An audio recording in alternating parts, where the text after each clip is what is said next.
Hey, and good evening, everyone. 7 p.m. here. It's in the morning in LA. It's 1 p.m. in the East Coast, and we are ready to do the first video in our total path towards the ultimate large-scale model of KITT. And today we have a very cool guest, or two actually. I'll introduce them shortly. Sorry, this is my first time hosting the live stream, so some things might go wrong. First thing I realized when I clicked go live is I should have a cool video. Next video, I'll have a cool intro video. But right now, it's just me. So anyway, let me first bring on Barry. Let's see how that goes. Barry. Oh, could have gone cooler, but we brought on both at the same time. So here is Barry from Factory Entertainment. Barry is going to be our partner together with Jordan and the other people from Factory Entertainment, of course, to get this very cool vehicle made and across the finish line with Universal and all that sort of thing. But the main guest for today is Joe. Yes. Hello. We're not worthy. We're not worthy. Thank you guys for having me. Yeah. Joe, sorry for that very improfessional intro, but let's talk about Joe. Joe is Knight Rider historian together with his friend AJ. And if you've not seen or read or looked into anything Knight Rider, I'm sure you've met or seen Joe. Joe, he's been on Jay Leno's Garage, and you've literally written the book about KITT, about Knight Rider. I bought two of them. I'm enjoying them very much so far. Did I miss? Because I think there was like an early syllabus you did as well. Back in the 90s, I did. It was a character guide. That was my first book, and then I did Knight Rider Legacy in 2002. Knight Rider 30 Years of a Lone Crusader and His Talking Car in 2012, and a whole bunch of little smaller books along the way. So yeah. Isn't it bad that we talk about the 90s as if it was the 1890s? I know. In a lot of ways, it feels like it was a long time ago. Yeah, no kidding. But so we got a lot to discuss. So you wrote the first book back when you were in college. I seem to remember from the intro of that book I'm reading right now. So actually, the first book I wrote, that character guide, it was called A Shadowy Flight. I wrote that when I was 16. Wow. And it was in the mid 90s. So I'm 44, almost 45 now. So it was in the mid 90s, and I wrote, and it was simply a character guide talking about every character from Michael Knight all the way down to, the gardener in one episode, and all the details about them. And then the real book, the first, I guess, real book was in 2002, Knight Rider Legacy. And that's where I started digging into the history of the show, talking to cast and crew members, getting behind the scenes photos, different things like that. And I was in college for that one. So I started early. Knight Rider's kind of been a constant in my life for a very long time. Right. Because you started young too. Yeah.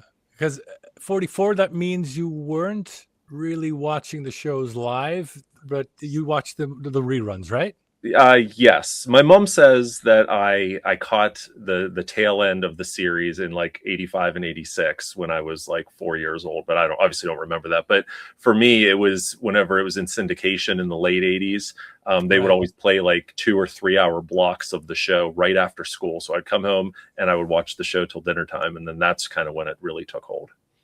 Good, man. That's so cool. I'm just impressed you didn't end up talking like William Daniels at such an early. You don't want to hear my William Daniels impression, no. Oh, now I do. I don't have one actually. No, I'm not trying that either. No.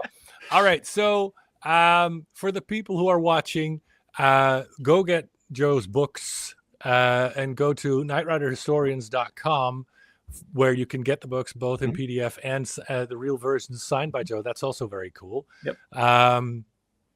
But so let me skip forward to when did you start Knight Rider Historians? So Knight Rider Historians, let me think of when that was. So I as you mentioned, it's me and my good friend AJ Palmgren. So the two of us kind of started Knight Rider Historians back in the early 2000s. We had gotten to know each. He lives in Iowa, about 800 miles from me.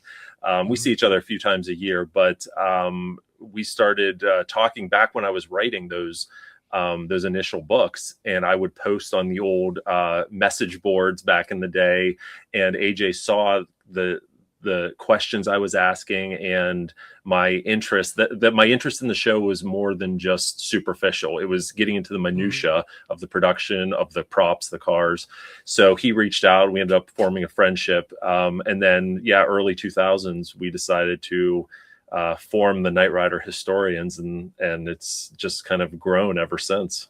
Wow. That's a long while. Yeah, it's been a long time. And not to offend anyone here, but we're all a bunch of nerds here, right?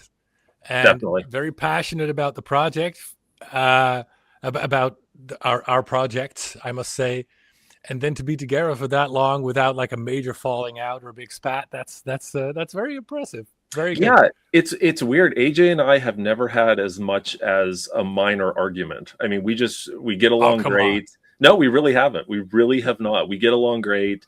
Maybe it's because we only see each other a few times a year, but no, we've always got along great. And when one of us makes a discovery, we always call the other, and it's always exciting. We've worked together to acquire everything that we have and all the people we've talked about. It's very much a team effort.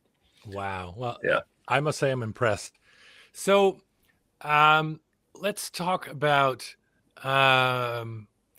So we've prepared some things to have a bit of a structure to the conversation. Let's first talk about the history of the car, and then get into when you acquired it at the end of that. So, could you lead us through the history of the car? Sure. So I guess it starts back with the series creator Glenn Larson. He was. He had one more deal at Universal Studios. He was under contract at Universal. He was getting ready to move to 20th Century Fox, and he had one more production deal that he had to complete with Universal, and that was Knight Rider. So he wrote the script, and it got to the point where he had to come up with a car. Like, what car is he going to use? They were going to film a 30-minute, they call it the pilot presentation, basically like a sizzle reel, a portion of that pilot script they're going to film, and then they were going to shop it around to networks and try and sell the show.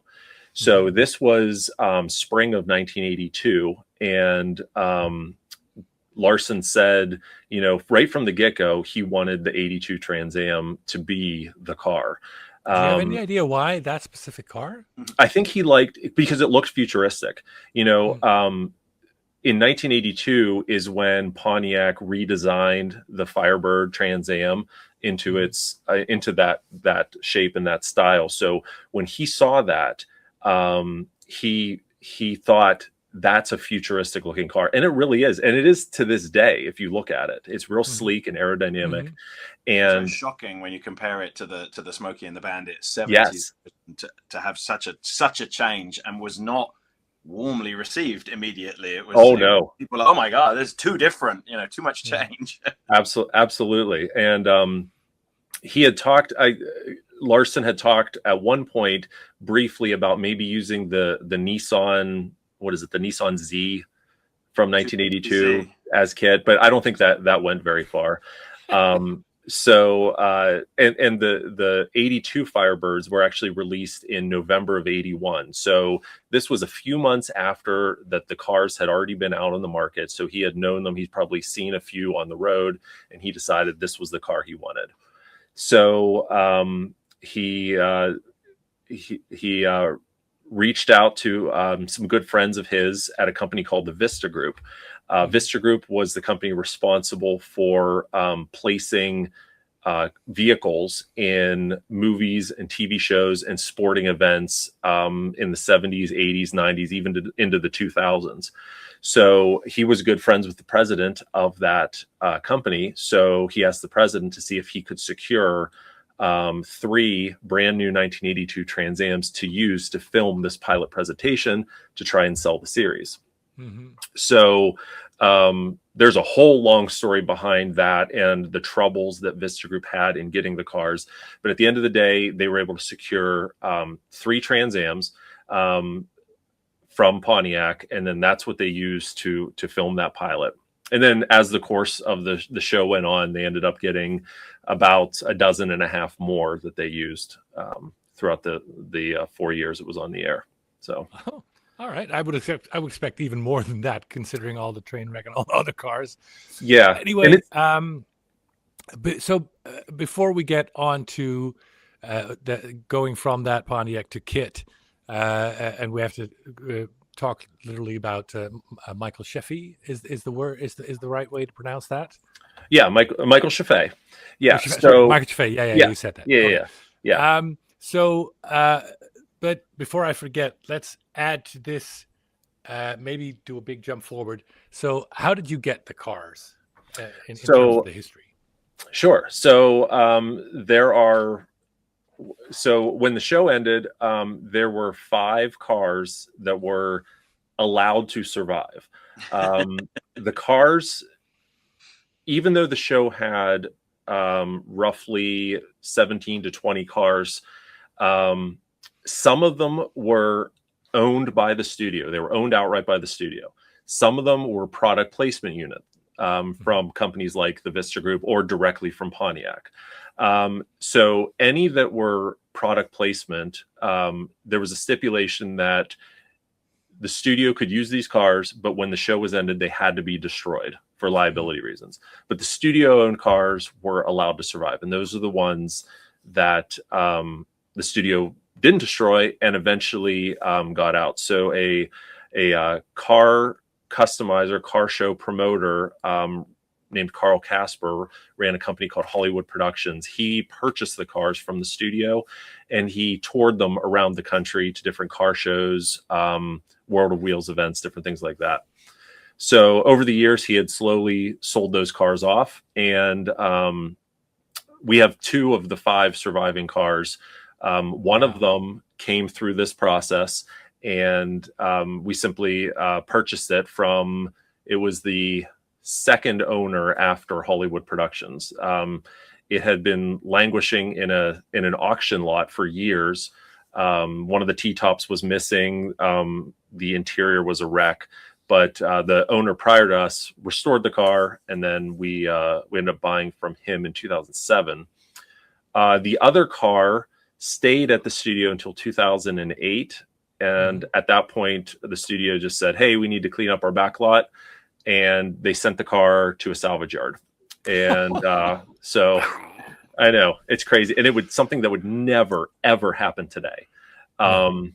But I had connections at the studio at the time and got wind that the car was going to be leaving, and was able to get to it at the salvage yard as soon as it arrived, and was able to acquire it before it too was destroyed.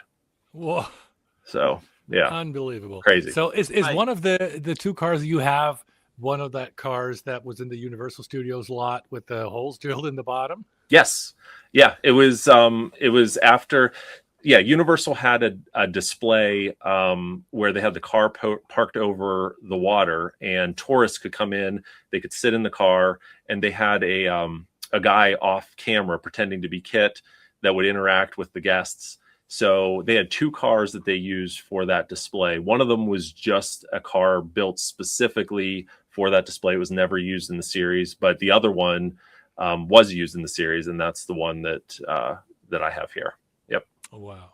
And so for the people who don't know this part of the story, tell them why there were holes in the bottom of the car.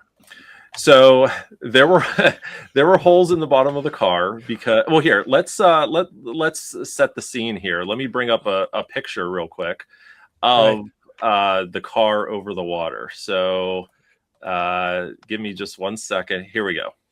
So if you want to share my screen, there we go. There it is. So this is the display they had of KITT over the water, and the reason the holes were drilled in the floor, as legend goes, was all of the kids, they would get in the car and they would be so excited to see KITT that they would wet their pants.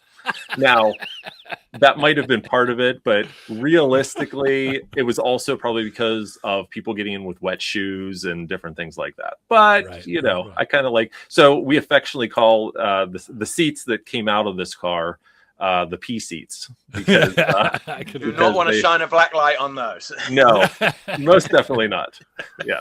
Right. So before we shared this screen, I saw you had another picture up. Yes. I think So that's also fun to show. Yeah. Yeah, so actually this leads into our conversation about Michael Chaffee, because this is a picture of Michael Chaffee and George Barris. As I'm sure you guys and a lot of the people watching know George Barris. He was the man who built the original 1966 Batmobile, the Munster coach, a whole bunch of different things. He was also involved in Knight Rider. He didn't build the original kit, but he did work on the original cars. He did build at least a couple of the later kits. And if you guys remember in the 4th season, they had KITT transform into a convertible and Super Pursuit mode. George Barris's shop built those cars. So this picture is actually George Barris with Michael Chaffee. This was taken in 1984, so 2 years after the show premiered. And this was them discussing KITT's upgrade in season 3, which I think we'll talk about here in a little bit.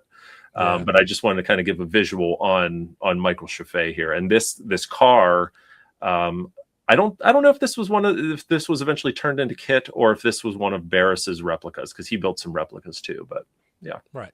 All right. So Michael Chaffee did a design based on that car, gave it a new front nose, of course, a lot of interior changes, did something to the taillights, that sort of thing.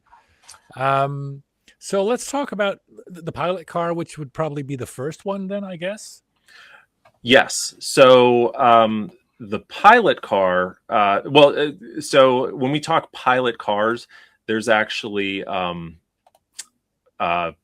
different cars, right? There's an initial 3 they got from General Motors. So they had 3 cars, and they got the cars. It was April 2nd of 1982. They got the cars. They were going to film that 30-minute sizzle reel, the pilot presentation, in 3 weeks.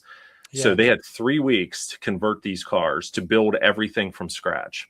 So one of the cars went to Michael Chaffee, went to his design studio, and he had a team that built the first KITT dashboard and the consoles, the whole interior. While that car was being built, the other 2 cars went to another shop, a guy by the name of John Ward, and he built the outside of the car. So if we look, let me share this picture here. So this is a screenshot from the pilot, and you can see the front end of KITT is different than what we normally see with KITT. The whole front end is different. This is what John Ward initially built for the outside of KITT. We can see that he just took the stock Trans Am bumper, he filled in the turn signal areas, made a thin scanner, elongated the hood, and they used this car. He did this to 2 of the 3 cars. So there were 2 exterior cars, and then the 1 interior car that Michael Chaffee built. Only the interior was done. The outside was still the stock Trans Am while they filmed this pilot presentation. So fast forward, the show was picked up by NBC, and they had a couple months before they had to film the rest of the pilot. And it was during that break that Larson called Chaffee back and said, okay, now can you design the front nose? And whenever that happened, then Chaffee came in and he designed the front nose that we all know. And I'm looking, here we go. Is this a good shot? Yeah. Then he designed this front nose. Yes, much, much better. And then this is the nose that people know KITT with, right? And was used throughout the rest of the series. And this, because people have to remember, this is back in the 80s, no digital effects. And you've mentioned the pilot that we've referred to, at that point, the studio hadn't committed to anything. So they didn't know whether they were going to get picked up. And it was not uncommon for whole pilots to be shot, filmed, and then series to just disappear. Right. So budget-wise and money-wise, there was no CGI, there was no 3D printing design. Everything had to be done by real people, by hand. So you see all of these interesting artisanal changes purely by logistics and usually money. You're exactly right. Budgets are very low at that point because you've got no commitment from a studio. You're exactly right. Yep. All right, so let me take a moment here and welcome welcome the viewers here. So I'm thank you for everyone who's joined. I really love to see all these comments and questions come in. So I wanted to keep most of the questions and answer them at the end. So unless there's something I see pop up that I think that might be relevant to what we're talking about right now, I see all the comments and I will address most of them at the end. And if I forget anything before we go out, I'll just say if there's any questions that I didn't get to, you can just re-ask your questions. So going back to the discussion, this is the original sculpt that Scheffé did. Still looks slightly different to me than what I remember the car as, especially those two thin slats on both sides of the scanner.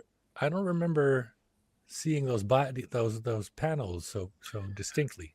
Yeah, so these are this is Michael Scheffé's original design. These are smoked acrylic sheets, and they're designed to cover, the factory turn signals are right here on the car. Right. So when Scheffé built this, he had an eye towards keeping the function out. He still wanted the headlights to be able to open, still want the turn signals to work. So he put these smoked covers on. And the cars for the entire first season had these blackouts. Now, they vary per car. So some cars, they're not as cleanly installed as others. Right. So this one, you can see it's sagging in the middle and it's up here. Some of them are nice and smooth on the top. Let me see here. Yeah. Wow. So take a look at this. So this was a picture right after Michael Scheffé finished designing that nose, and you can see how smooth he designed these covers to be. So, but Universal gets their hands on it, and they just slap copies together, and and driving around by this time, this would have been the summer, driving around in LA heat with acrylic panels. Yeah, that's going to be fun. Yeah. Oh, absolutely. And there are even scenes in the show where you see KITT driving down the road, and one of the acrylic panels is folded up from the wind. So by season 2, they realized they needed to do something about this. So they removed the acrylic, and what they did is they sculpted the fiberglass underneath where that void was. They filled it in, but then they left a divot to make it look like it still had the indents. Let me find you a picture here. This is in 1/6 the light. You're right. No fog lights in the nose yet. Yeah. That's right. No fog lights. Yeah. So here, this is from season 2, and it looks like there's still acrylic panels there, but there's not. This is actually fiberglass that's indented in with it's integral to the nose itself. Mm-hmm. So seasons 2 and 3 had this front nose before they redesigned it in season 4 and just got rid of those indents completely. Mm-hmm. But yeah, you can see the fog lights. They added the fog lights after the pilot or early in the pilot. There's some scenes in the pilot where you see the fog lights, but it wasn't there from Scheffé's original design. So Night Riders of Greece says the hero car has the lights, but hidden behind the grills. The hero car. So the hero car has the fog lights, but they're hidden behind the grill. And I'm trying to see. Let me find you a good shot. That's not a good shot. Yeah, there's. All right. Yeah. I'm already thinking. Oh, this is interesting because in my mind, my headcanon, as we say, there are definitely visible grill lights that or fog lights that I want to see on a KITT, but that wouldn't be accurate then. So here we go. This is a great shot. So this Right. is a couple episodes into season 1, and you can see that they've got 3 fog lights on each side, and you can see the grills are installed. So this would be an accurate representation of what the front end of KITT looked like for season 1. And notice how you can see the turn signal lights as well, the marker light. Acrylic. Yeah. So and after one of the few times you actually see the lights pop up, by the yes, yeah. In season 1, they use those pop-up headlights more than ever. In fact, I have a copy of the Knight Rider Writer's Bible from the 2nd season, and they say, don't use the pop-up headlights anymore. We want them to only use the fog lights. It makes KITT look more sleek. So so that's why they quit using them. But this is a representation. This is what you would expect to see on a first season KITT.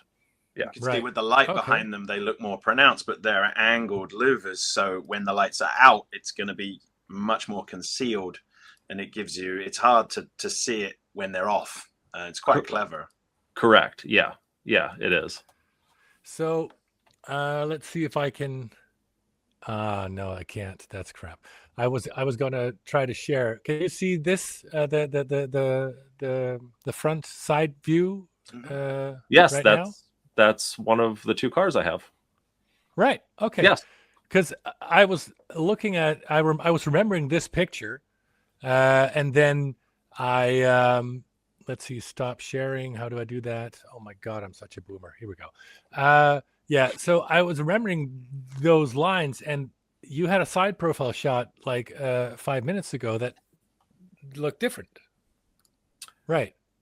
Yes. This looks different to me.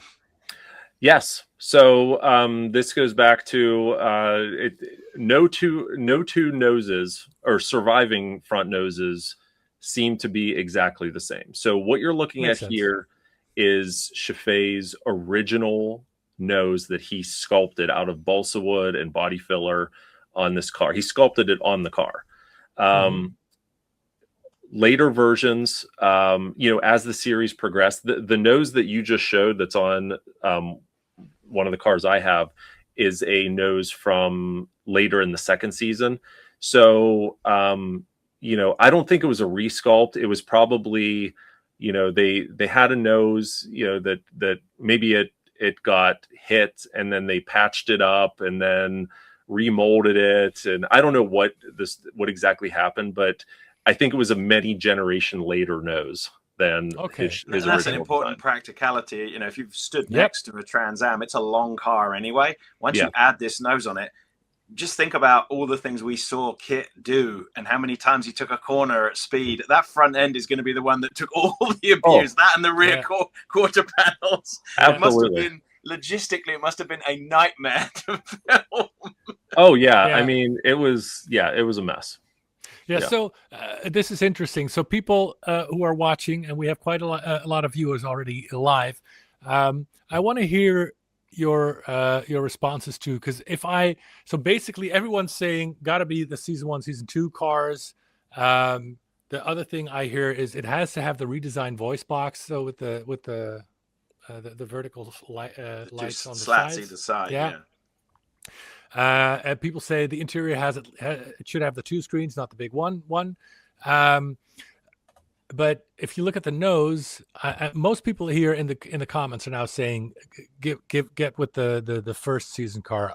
So if we focus on designing it, and it's people saying it shouldn't be Super Pursuit, shouldn't be the later model, but should it be season 1 with the slats and the 6 fog lights and the pop-up headlights, or later? So what are your lines? Your thoughts, Joe and Barry, on that?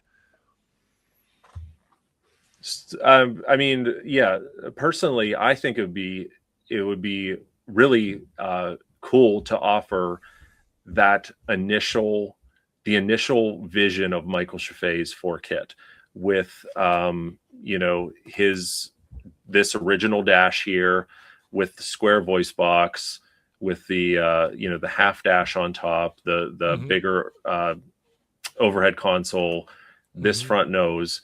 But maybe there's an opportunity to because a lot of these changes are so small. It's maybe the body still stays the same, but it's just a different front nose, or you add 2 fog lights instead of 3. So maybe there's some options to have it customized. I don't know. That was one of the attractions of Knight Rider. When you watch it again as an adult, you see the things you just didn't notice as a child, the obvious ramps, the times they welded things to the outside of KITT, the handles and things that you just didn't see them because you were too busy watching the action and the car. And so, there's going to be some hybridization. Bad resolution screen. Yeah.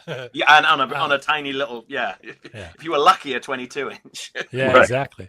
All right, so this is an interesting question. What's the difference between your Knight Rider and Tomy Knight Rider? I haven't extensively checked the Tomy Knight Rider, so I don't know if you have, Joe. But I can say here that we discussed with Joe, and we're going to be actually LiDAR scanning Joe's car, and we had a talk before we started the live stream. We're actually going to be scanning the inside and the outside of the car. So I don't know if the guys for Tomy did that. Probably not, right? I'm no. Probably the first to ever scan your car. Yeah. So so it's going to be a shrunken down version of the actual car with the actual interior. Do you know what Tomy focused on in terms of the season and interior and stuff like that? I don't. I'm not familiar with that specific one. So no, I don't. It's a very different scale as well. It's important to note, people have grasped how big this thing we're making is going to be. It's a lot bigger, so we have a lot more canvas to play with.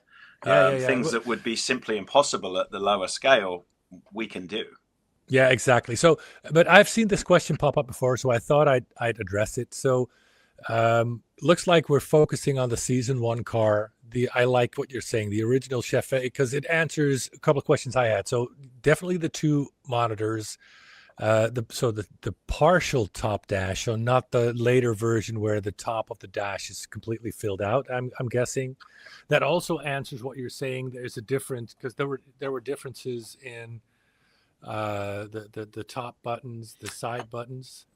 Yeah. So, there's quite a few differences. So what we were talking about regarding the top of the dash. So in Chaffee's original design, you can kind of see it here, even though the screen's dark, but this right here, where we see these slats, this is the factory Trans Am dash pad. So these are the speaker grills, and you can see here where Chaffee designed this dashboard and literally just screwed it down to the factory dash. You can see the screws right here, here, here, here. He just literally screwed it down. Right. Just lapping over rather than seamed. Correct. Later, they had this design for the entire first season and a few episodes into the second season before they redesigned this dash shell. They kept all of the curves and the angles the same. The only thing they did was they extended this all the way back to the windshield, so it was nice and smooth on top. Yeah. So this is probably the one that would have been, studios love to reuse footage. All of the, we didn't have we did have VCRs, but most people weren't using them. But every time you saw a sizzle or a trailer, they were probably reusing earlier footage repeatedly. I would imagine that's typical for a studio. Oh yeah, absolutely. Yeah, they reuse footage the whole way through. Yeah, definitely. So you see these things coming back that may or may, they may have been a car that was 3-4 iterations prior, but because we watched it as a canonical thing from beginning to end, and in your head there was one KITT and he was real and he could fly and he could do all of these things, you didn't think about the actual practicalities of there being stunt cars, and it was not, maybe some kids did, but I certainly didn't. Right. Yeah, no, I didn't either at the time. Now I'm a little now when I watch the show, I can't not just watch it for pleasure. Oh, right? I see everything now. Yeah. But that's a sacrifice. A little knowledge is a dangerous thing. Right. Yeah, definitely. But right, yeah, so the other thing. Oh, I'm sorry. Yeah, go ahead. No, go ahead. No, I was just going to say. So this was the other thing that I think you mentioned. One of our viewers mentioned was the voice box, right? So this was Michael Chaffee's original design for the voice box. Right. Actually, I take that back. This was his original design, where it actually said Night 2000 on it. The LEDs are colored differently. These are rectangular instead of curved, and obviously we have the giant red voice box, and that's before KITT changed to the more common equalizer style halfway through the first season. So that's the one I want to go for. Yeah. And see, that's the tricky part with this, because if you're going to build the original pilot car, this is the voice box you need to go with. But this is what most people know as KITT's voice box. So, That movement is so iconic. Yes. It's 3 Larson scanners mounted horizontally rather than kind of. Yeah. Yep. Yeah. So, I mean, it was going to be a blend of some season 1 and maybe a little bit of season 2 anyway. But I feel for the exterior, it makes sense to go with the as much of the Chaffee vision as possible. For the interior, probably as well, with the partial dash and all that sort of the two monitors. I love that. Voice box. Well, what do you people think? I think the equalizer voice box looks best, is what Michael Scarosa 50 says. I like the newer voice box. All right, so let me know what you think. This is also interesting. I don't know if you saw this, for the people wondering. So the Tommy, here we go. So the Tommy had the super pursuit mode panel lines for one thing, so that would be wrong. Yeah, that's not what we're doing here. So interesting. I hope that answers your question anyway. I like the newer voice, equalizer. So lots of people here saying the equalizer voice. Can you live with that, Joe, that we do the original Chaffee vision, but almost? Well, yeah, of course. And I do think, the original Chaffee car did not have a tow bar underneath. It did not have the fog lights. But I think whenever most people look at KITT in season 1, outside of that initial pilot presentation, they added the fog lights, they added the tow bar. So I would be inclined to say, let's put a tow bar in and the fog lights in as well. So here's a decent look. The tow bar underneath. So the tow bar, we'll get to that later. That's I agree. That's something we need to discuss. But let's try to stay on because I like where we're going here. So we got the the Chaffee's original sculpt. The John Ward front nose was nice to see, but to me it just looked freaky. Mm-hmm. So you get a question about the voice. We can confirm, yes, we will be using original audio. Yes, the project will include that. So there was a question from some time back, but obviously you can't have a voice box without the voice. Yeah. So we agree. So, this is interesting, Barry. I'm going to ask you live. If you don't know, you don't know. But people were asking, since we're also going to be making car, do you think we can also get the original voice for car? I need to look into that. It isn't. We've been given by Universal a huge asset library, and I don't remember seeing any car in there. So I will have to check, but I will do that. There's a lot of KITT, and it may just be because nobody ever asked for car. So we'll check for sure. Can't tell you right now, but yes, I agree. We should do a car because he's kind of cool as well. Yeah. Secretly, I like car. You're supposed to boo and hate him, but a lot of us were like, yeah, it's kind of cool. Yeah. So, but it's Peter Cullen was the guy who also did Optimus Prime. Optimus Prime, yeah. He's the voice for car. That voice is instantly recognizable. I can hear it in my head now. It's like... Yeah. So I think since we're looking at the car with the silver top bottom part, we should see, because I'm seeing here there's 2 voices of car. Well, we'll look into this. We'll see what we can do. Meanwhile, let's go back on topic. Scanner circuitry in the pilot car. Yes. So the original scanner circuitry, and this goes all the way back to the pilot presentation car with that funky front nose. It was built by a relative of John Ward's, the man who designed that stock-looking front nose on KITT. And the way he designed it was with the ability to change KITT's scanning patterns. So, in the show, 99.9% of the time, it's a just solid back and forth. You see it sometimes go faster or slower, but it's just back and forth. Mm-hmm. But in the early first season, actually really throughout the first season, there's a number of times when you see a different pattern on KITT's front scanner. Yeah, right. There's the time you see that. Sometimes it scans one direction. And I'm going to show you something I bet you guys have never, ever noticed before. I love and this stuff. now you're not going to be able to not notice it. Oh, come on. Notice there's only 6 lights here. Yeah. Notice these outer lights are not on. This is one of those scan patterns this scanner had to only have the 6 inner ones going back and forth. So every time you see KITT in this intro, it's one of the alternate patterns that eventually, went away. Oh, wow. Yeah. And yet in every single episode, we see it. Yeah. Right. Thanks for ruining it, Joe. Anytime. That's why I'm here.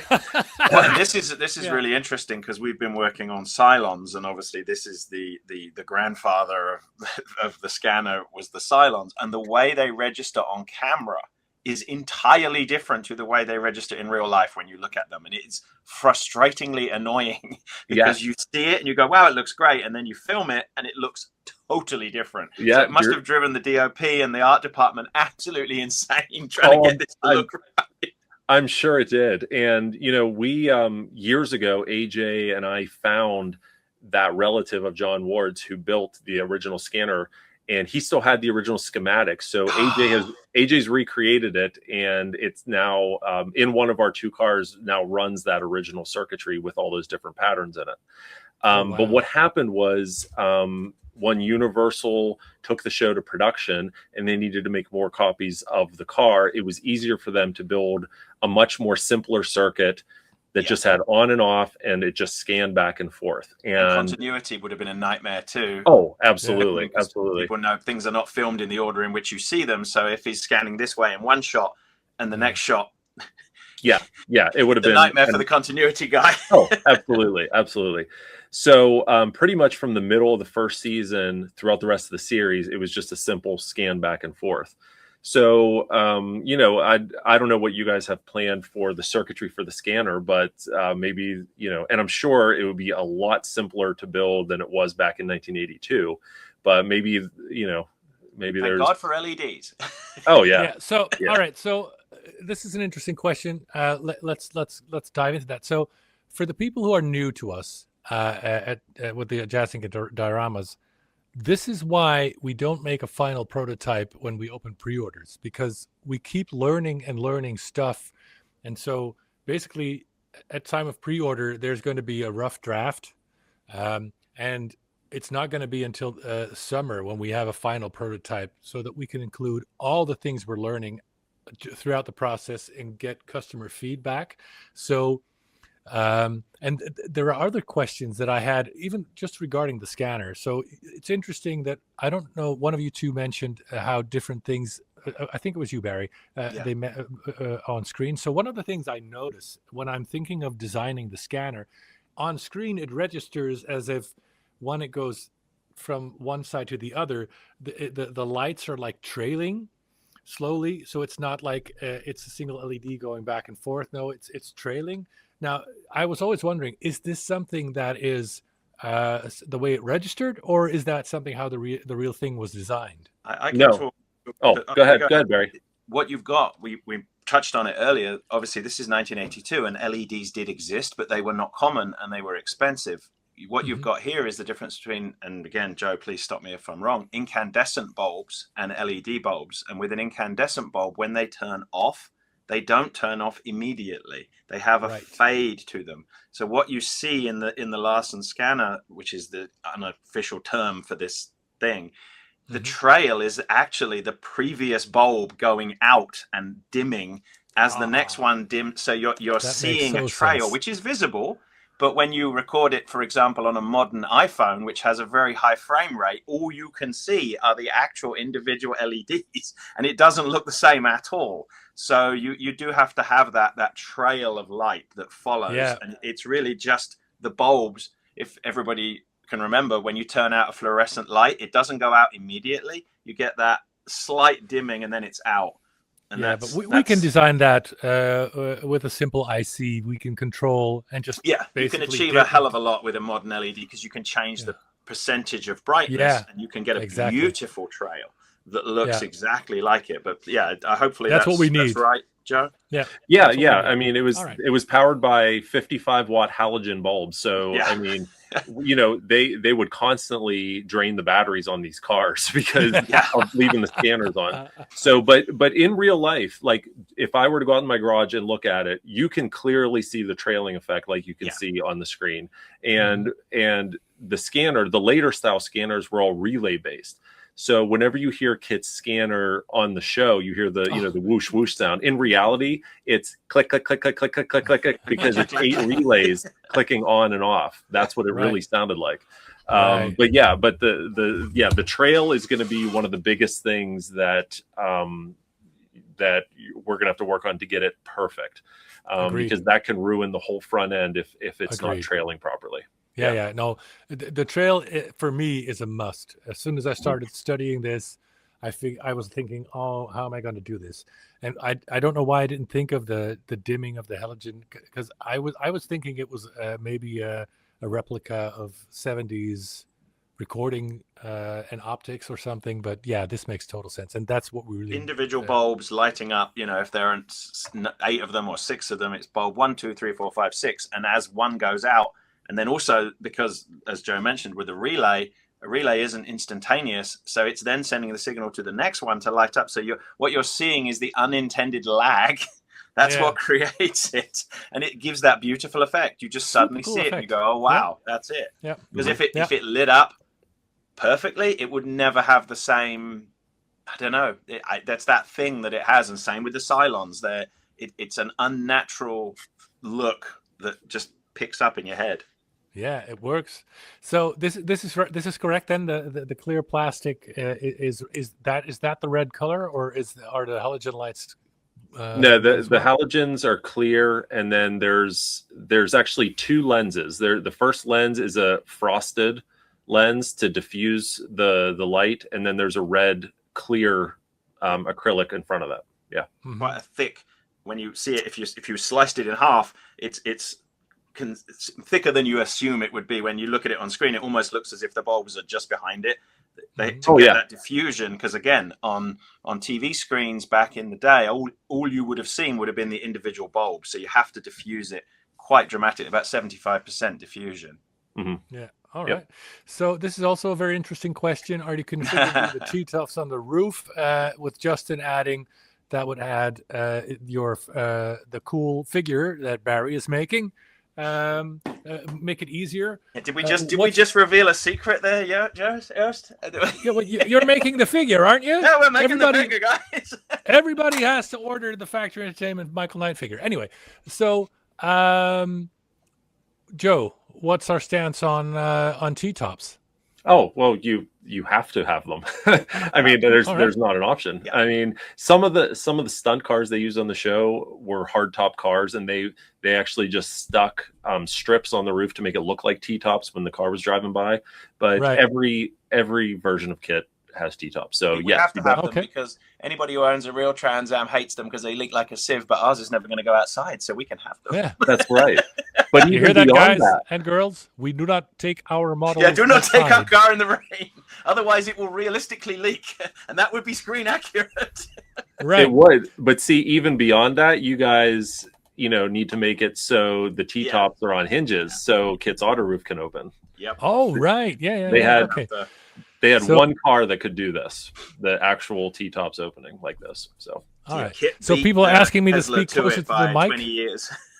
Is this better?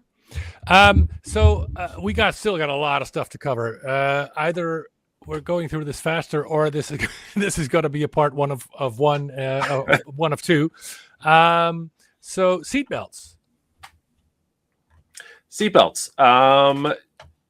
The original. Okay, so this might be slightly easier. The original pilot car had seatbelts. So there we go.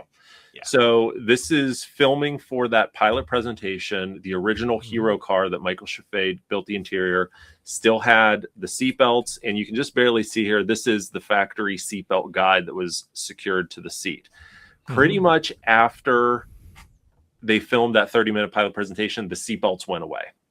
So my suggestion is, especially if we're going to do a version of KITT that might be a little bit later in the first season, is to just not have seatbelts at all. Okay. Sounds good. So this is a good question. I'm going to say yes, right, Barry? Yep. Yes. Yes. And yes. And Yes, were. One of them definitely was a touch-tone phone. So are you going to have it so you can press the buttons on the dash like this to have the sound effects? Physical size, probably not, because unless we give people a tiny pushing stick, a little. The average finger will push all the buttons at once. Unless you have to be one of those people who've got fingers that sharpen to a point. Yeah. So yes, those sounds are going to be there. All right. So no seat belts. That's good.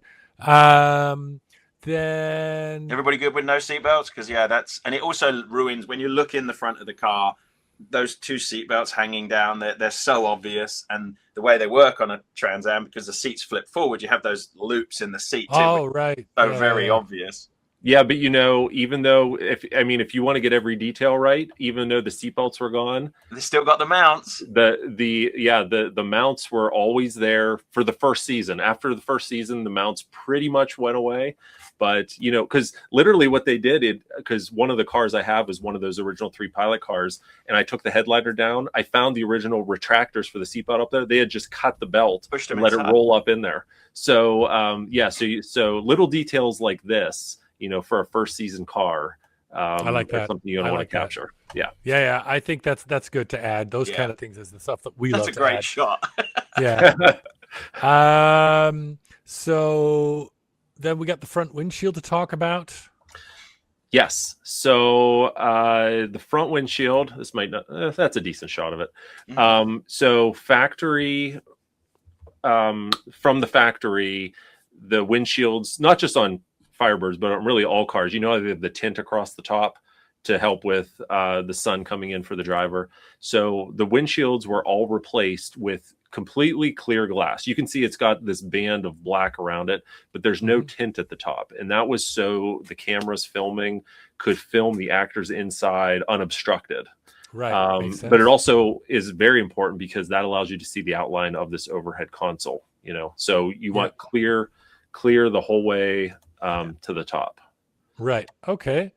And then one other thing with that. So on the back, the rear glass, they had versions that had defrost and versions that had no defrost, with the lines on it. And I'm looking for a version, but you want the completely clear rear glass too. There's no defrost lines. No defrost wires. Yep. Yeah. So, and people are saying in the comments, the taillight blackout and getting the taillights correct is going to be very difficult. Can you talk about why that would be? Well, I don't know if it's going to be necessarily difficult because the original cars that I have here still have their original blackouts. That's not the best shot, but we'll work with it. So the blackout is, obviously a solid piece of tinted plexi, pretty much the same as what those turn signals were, but you can't really see it great here, but they attached it to the factory taillights are behind this panel, and they took L-shaped brackets, screwed them into the taillights, and then you can see the screws right here. There's 1, 2, there's another one right about here, another one right about here. So they just screwed right into there, and then the top, there's a notch right here that follows this trunk line. You can kind of see it here, kind of goes down like that. And they notch out, and then there's a metal bracket that runs across here. I'm sure I have better pictures of it, but this is what's coming up right now. This is also very interesting. Usually we have to spend 6 months just getting pictures like this when we do. I ridiculously have. Yeah, there we go. There's a great shot. So you can see here, so you got the screws down here, and then you can see right here, there's a notch cut out. And what you're seeing right across here, this is a metal strip and the edge of it is bent as a lip. And that holds it. The lip wraps around the top of the plexi right here, and then it's screwed in on the top right there, right over here. So it's not necessarily hard, but it's just the details, to make sure we get right. Right. And then you have All the right, actual so- lights behind it, so we can have them work, and they would appear blacked out, and then when you turn them on, they'll be visible. Yeah. Yep. Yep. Yep. Yeah, Do that's Hero the way it cars still should have be. the power trunk, or did they disable that? So none of the 82 to 84 cars had a power trunk available, like at the power pull down. It does have the remote trunk release where, it unlocks the trunk, but none of them have the pull down motor. That came later in the years. Yeah. Yeah. All right. Cool. So then when we go from the pilot cars to the season 1 car, we discussed the updated front nose with the turn signal blackouts. Is that the way you would want to make it? Because I saw one comment where the guy was like, "Yeah, I want to see the signal lights through the blackouts." Yeah, that would be how it was throughout the whole first season. So yeah, I would definitely have it so those front turn signal, so those are true acrylic pieces where you can see the marker lights come through. I think, do I still have that one open? Yeah, like this. Yeah. So you can still see the marker lights behind it. All right. Challenge accepted.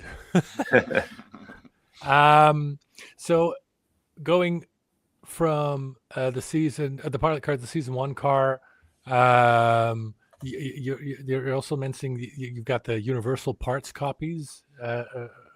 What is that? The universal parts copies? Refresh me. What am I? Universal parts copies. Yeah. Oh, okay. So I remember what I was talking about there. So let me see if I can find a good shot of that. This is probably not that important for this discussion, but what happened was Chauffet delivered that original car, and then Universal, the first thing they did is they took the dashboard apart and molded everything so they can make copies, because at that point there was all they had was what Chauffet sculpted out of balsa wood and body filler. So Universal popped copies, and you can see here this is that Hero car, because when they took the Hero car apart, they molded all the copies molded all the parts and then made copies. Well, what I think happened is, because those original parts were just wood and body filler, I think the original parts that Chauffet built were destroyed whenever they were making the copies. So the Hero car, then the dash, and you can see it here, they didn't even have the stickers back on. Chauffet's steering wheel had a cover here to cover the mounting hole. They didn't put that back on. So now KITT has a hole here. The voice box, they just kind of slapped it in here. So I don't think this is what you would want to copy. You'd want to copy the cleaner lines of what Michael Chauffet did. Did they vac form that? It looks oddly vac formed, vacuum formed plastic, or is it still fiberglass? This is not fiberglass. I don't think it's vacuum formed, but it's like a poured resin, I think. Right. That's my guess. So they would have destroyed the there's no way you can do that without, if they didn't destroy it, they certainly would have damaged it. Right. In that scale too, because you get warpage, that's a big piece to cast. Yes. Wow. Yes. So this is so cool. I was trying to look back because I saw this comment we got people watching from South Africa earlier in the show. Say a shout out hi in the comments if you're still with us. We had somebody join us from Australia at little over 4 a.m. So I love the hardcore fans. Wow. Yeah, that's one of my fans, John. He said he was going to join. Yeah. This show had one of it was a very international show, because KITT he was timeless. Everybody, all the kids across the world got it. I actually met my wife due to Knight Rider, and she's not from where I grew up, and it was just, I was like, wait, you know what Knight Rider is? And it was that a weird kind of leveler for everything. That's so strange. Yeah. Wow. When I was so what's the one before high school in the US? Elementary school. Elementary, then middle school. Yeah. Somewhere. So I probably right out of elementary school when that show was on in the Netherlands. Well, I'm from 74, so I was 8, and this is. Wait, I'm the oldest one here. Okay, you are so old. Scary. So anyway, it's this is such an international appeal. I was sitting there, my hair freshly combed after a shower. If I was lucky, I would have some crisps, and then watch the show. It's just, it is. There's so quite beautiful. a fun exercise where you can look at all the different voices of KITT in the different countries and how different they are.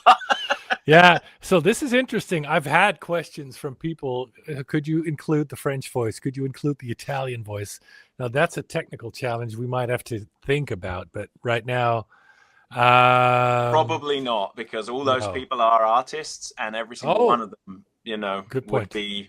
So probably not, but we could look at it. Yeah.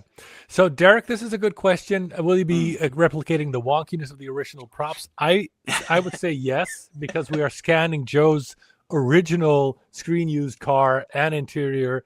And so this is just to be safe.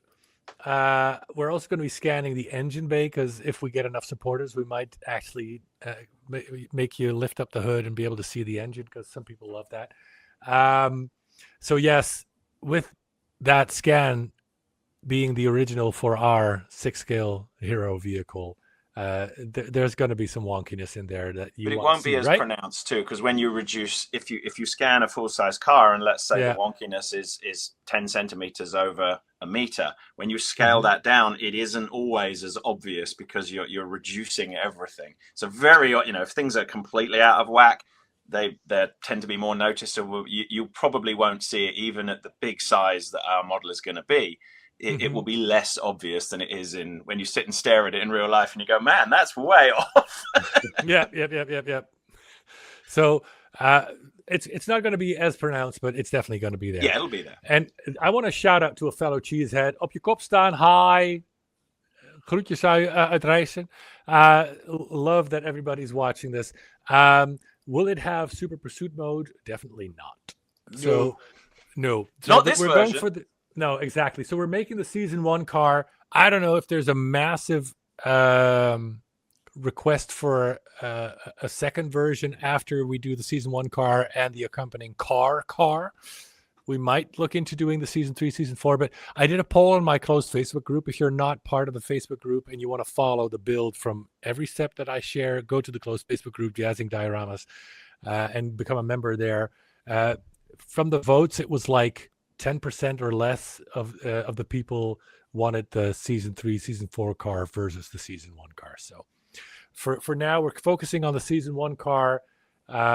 Later season 1 is what it's looking like, right, Joe, with the equalizer voice box. But we're trying to stay as close to Michael Chaffee's vision as possible. I love that. What was the gap between season 1 and season 2? Did they go pretty much into simultaneous filming because it was so popular right off the bat? Because it probably wouldn't have been. No, they had. Well, it was kind of strange because they finished filming season 1. I want to say in March. I don't remember offhand, but they took a month or 2 off, and then they filmed 5 episodes for season 2. Then they took another break for like 2 months. Then they filmed the rest of season 2. So it's really like season 1.5. And then it almost is in some ways. Yeah. All right. So Stefan from Germany. This is a good question. Let's jump into the tow bar. We're getting ahead of ourselves a little bit with the list we wrote out, but we can jump back and forth a little bit. So the tow bar, for the people who don't know, the tow bar was there so that they could just hitch the car to a trailer or whatever and just film close-ups looking into the front of the car, etc. For am I saying this correctly? That's what it was used for, right? Yeah, that's correct. So this is a behind-the-scenes photo of the tow bar in use. So they had a receiver welded under the car, and then what they would do is anytime they had to film interior shots, they would hook a camera truck up to the car using this apparatus, right here, you can see the bolts that connect the apparatus to the car, and they would pull the car while the actors inside would act. Yeah. Yeah, and the pull car is controlling the car, so the actors can. It's for safety reasons. They're not actually driving the car. Right. Yeah. Exactly. And people have to remember this was also back in the day before digital cameras. I don't know if you got any shots, but that camera car would have had 6 guys on it. Oh yeah, yeah. Focus puller, a camera operator. Oh yeah, I've like pictures today where you get it all in this tiny little camera. You just. Oh no, yeah, they had 9 cameras to the dashboard. Yeah, they had so many cameras on the car that the molding around the windshield would melt because it would get so hot. Yeah. Wow. So the tow bar was there for many shots, if not all of them, in the show, right? So So what you're seeing here, this is mid first season. So this version of the tow bar was the most visible, right? So you have these posts coming out here, a bar that connects it, another plate here that's welded to the impact bar of the car, and then these are the connectors. In season 3, they actually cut these off and changed them to ones that were a bit more hidden. But yeah, this is the tow bar. When people think of the tow bar, this is what they're thinking of. It's welded to the subframe, so it's this is welded. Not the sort of thing you just detach for a shot and put back. Right, and that's why they changed it. 2,500 pounds of car. Right, yeah. They changed it so it could be removed in later seasons. Yeah. So I would say the tow bar is an easy question to answer. We will definitely add the tow bar and make it removable either with magnets or just with a simple key. Yeah, exactly. So that people have the choice to display it, because in their head canon, there's probably not a tow bar in there. But if you want to show it, the tow bar is definitely going to be part of the offering. And when you see that silhouette, it is noticeable, and you do notice that there is something there, whether you registered it as a tow bar or not. But it's definitely, when you first look at a Trans Am without it, if you're thinking of Knight Rider, it's weird because you're like, hey, wait, there's something wrong under the front of this car, and you can't really get your head around it till you see it. Yeah. And Knight Riders of Greece, I agree. We talked about this before the stream went live and got Barry and Joe's input on it. If we get to the point where we have enough support to add like an actual engine opening hood, then this is what we wanted to do. To make it prop accurate, we would need the original 305 V8 in there and just give you as close to Joe's car in 6 scale, like a scaled down version of the actual prop that was used for filming. And Joe mentioned earlier, we'll have some unique, because Joe, I won't steal your thunder, but the 305 was not a stock 305, correct? There were some changes to it. There was a couple changes internally, but there's some extra things under the hood that are not there on a factory car. So that's what we'll replicate, guys. Yeah, that'd be neat. Yeah, and then this was also mentioned before the stream started. Joe, you mentioned don't forget the skid plate. Agreed. Sure. The skid plate is definitely going to be part of it.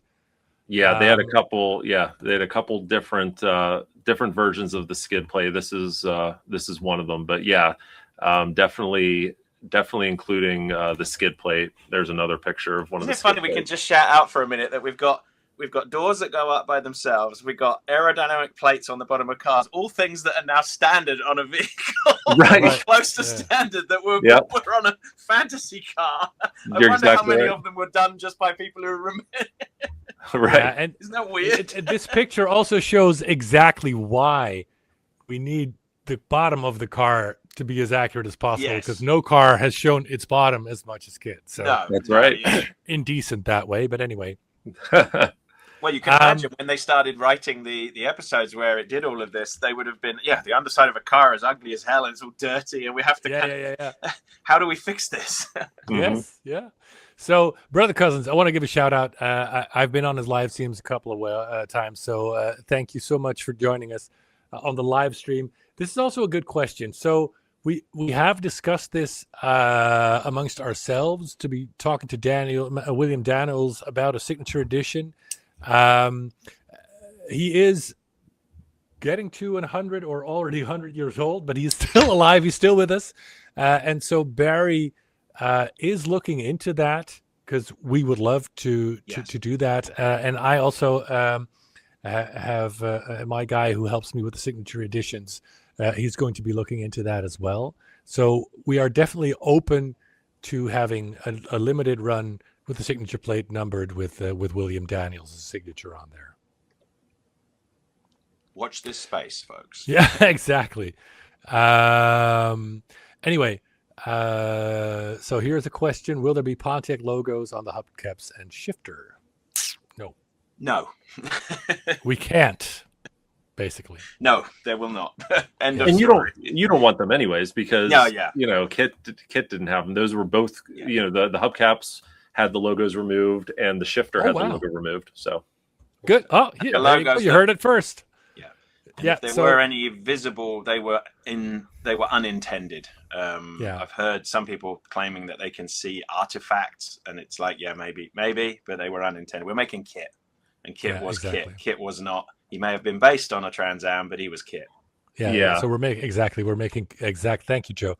So, So this is a good question. So since there is more licensing and licensing cost involved in this, for the vehicle, the price will be somewhere between our regular $1,499 and maybe $1,600, $1,650 tops. But somewhere around that range, so at or slightly over our price point because of licensing cost. Anyway, let's talk about this one, the tires.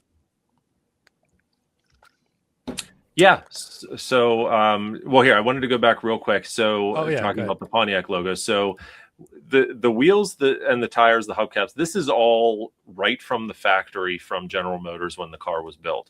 The only thing they did is they removed, there's an indent on the hubcaps for where the Pontiac logo was, and they simply removed the sticker that showed the Pontiac. So there were some cars in season 4 where they actually filled this logo in and it was completely smooth. But for the most part, just having that indent there is what most people would expect. The tires were Goodyear Eagle GTs.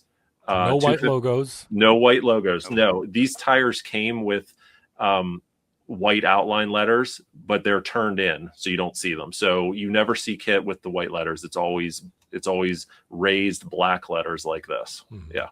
Right. So, so let's see. There was, so Barry, maybe you could say, I'm assuming replicating that triangle is not going to give us any problems, right? We need to check. Okay. We need to check. Yeah, it is a trademark. At this, we'll have to see how big it is and the size. But yeah, it's something we've got to check. We'll put something there. Yeah, exactly. But just all right. So let's get back on topic. So we discussed we're basically focusing on the season 1 car, probably later season 1, with the removal of the seat belts. We're going to do the triple fog lights. They're going to be behind the slats, as you've seen in the image. We've talked about the tow bar. Then before, we also had talking about season 3, 2, 3, and 4. Let's leave that until the end, see if we have time, or maybe do that on a later stream, since it's not going to be relevant for the model that we're going to be recreating. So no super pursuit mode, no refresh of the fully covered dash top, which is all later in the season, in season 2, and not relevant for us. Let's see. So let's talk about what are the common issues and mistakes that you want us to avoid when you're looking at normal scale models of KITT, Joe. A lot of it is just kind of in the details. So with a lot of the models that are out there, either they're mixing and matching seasons. So you might have a season 1 dash, a season 3 overhead console, different things like that. The body itself, you could tell was not scanned from an original car. Dimensions look off. The materials used for the seats, for the trim is not correct. So it's kind of a combination of all of those little details when put together just makes for inaccurate model. So I think scanning the car, getting the correct fabrics, getting the correct textures on things, and of course the correct shapes and dimensions and all that stuff is what's going to set this one apart from anything else. I think I told you guys this offline, but there's never been a release of KITT ever that has been truly accurate. So, and that's one of the reasons that I'm real glad that you guys, that we connected, is because I want to help to make this the definitive KITT model. Challenge accepted. Yeah. Yeah. But that is No absolutely the goal. That is absolutely the goal. So, and if we're not, just give us, well, we're going to be, so for the people who joined us who didn't know, Joe is going to be our main consultant on this. And he's going to make sure we stick to the script and get as accurate as possible, because that's what I want. That's the what is it? What the 8-year-old me inside really wants.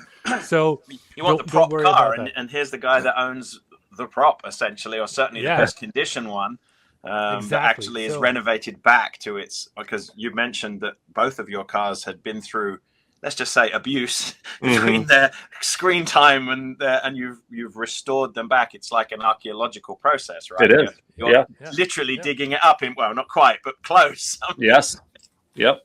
Yeah. And so another thing that Joe mentioned off screen that's I wanted to shout out. Joe's going to send us swatches of the actual seat fabric that you still have, the actual headliner fabric. What else did you mention?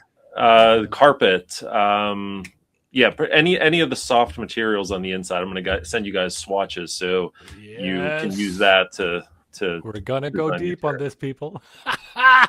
I'm so excited. Literally and figuratively, because the pile on that car is, it's not quite shag pile, but it's some carpet in there. Yeah, it is. It is. Yeah. The first time I sat in one, I was like, wow, this is for a what was essentially a base model car. It was pretty plush. Yeah, it was very plush. Yeah. Yeah. Probably helped keep the noise of the engine down and the road noise. Yeah, it rattles a lot. Yeah. Oh yeah. I'm seeing this pop up. David James, also need those orange shocks we see on Joe's car. What is that? Oh, what is that? Yes. So I don't know if that, let me see if that was visible in any of our pictures so far. But so on all of the cars, they underside shots. They swapped out the original shocks, the front and rear shocks, for the brand is Koni, Koni. And the Koni shocks are these like burnt orange red color shocks. Let me see. Can you see them in any of these pictures? Wrong set. Yeah. Oh, you can just kind of see it right there. Right there. So they swapped out all the shocks, and in some of the videos I've done on my YouTube channel, you can, because the cars still have their original shocks on them. So that's what he's talking about. The original orange Koni shocks. Because those original shocks would not have stood up to that abuse that those poor things had. Oh no, these are performance just shocks. Flattened immediately, come straight up through the engine bay. Yep, absolutely. Right. And so this is another good thing. One thing to avoid is the seats not being able to push, because since Hasselhoff is such a tall guy, I'm assuming your car goes back further than normal. On the seat? Interestingly, and here, let me bring up a screenshot of that.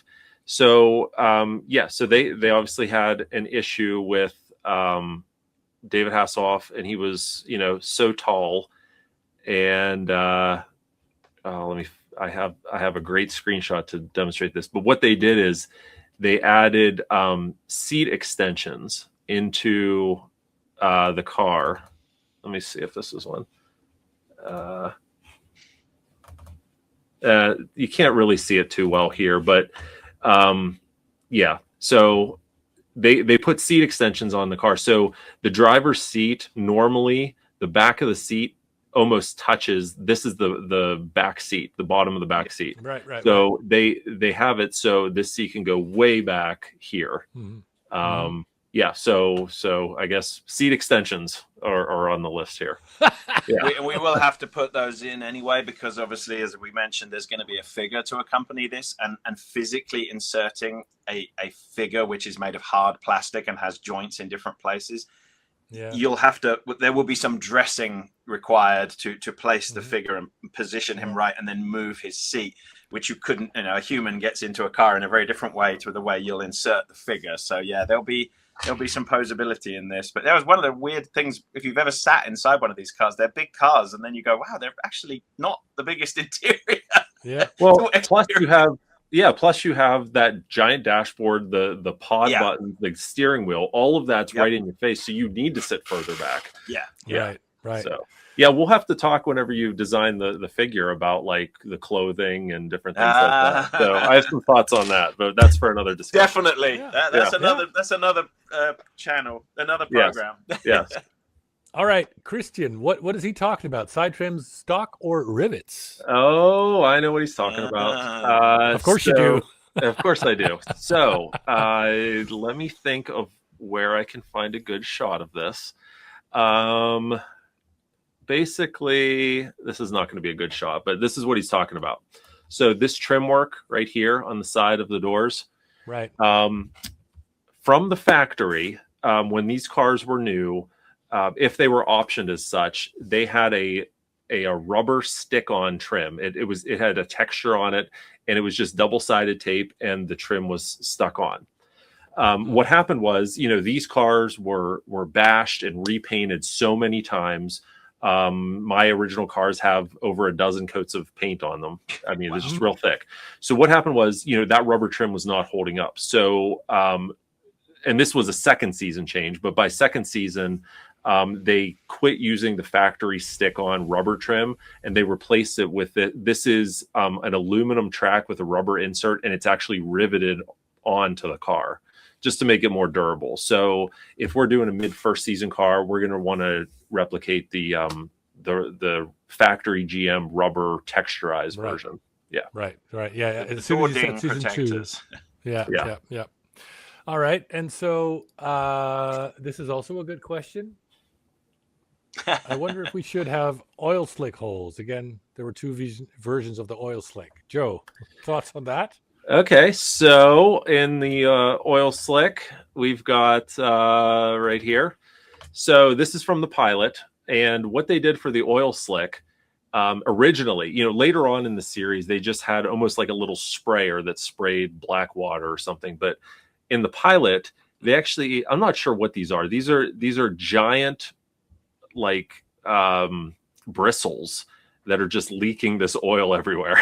But if we look at Slam and Sammy, there's a great shot of the car on its side, right? You can just barely see it here. So this is the oil slick car. Look how they cut giant holes under here. That's what they use. And then they put, like I said, some bristles in there and just had it dumping oil. So, to make it accurate to the first season, if you wanted to do an oil slick, just put giant holes in the bottom of it, and then I don't know. Yeah, that's how they did it. Yeah. Oh, by the way, this was also so cool. So shout out from Figurecraft. How cool that you finally met the Huth, right? Yeah, that was a very special day to get to meet him. For me, it was always about the car. That was the draw for me. But it was one of those things that I just wanted to be able to check it off my list that I met him, and I got to reunite him with one of the original cars, which he hadn't been with since 1986. So that was pretty neat. Wow. Yeah. Well, thanks. Shout out Philly, very, very, very cool. And shout out to this. I'm sorry. Just another Dutchie. We don't usually get a lot of Dutchies on our stream, so hey jongen, hartstikke gaaf dat je bent. Green name there, just a Dutch name, or was that a Hasselhoff side reference? No, that was anyway. Huth in the Huth sense. Yeah, of course Huth is watching, let's be honest. I mean, right? Of course. Of course. Hi, Michael. Hi, Michael. No, I can't do it. It wasn't bad. Yeah. Anyway, so let's see what are the other things. So let's briefly talk about the season 2 cars and later. In the meantime, everybody who has questions, I'm going to give the floor to you after we finish the changes that that went through that the car went through in later seasons. It should take a couple of minutes, and then I'll give the floor to the people and see if there are any more questions that we need to address. So, season 2, you mentioned, Joe, that one of the things was that they covered up the dash fully to extend it to the windshield.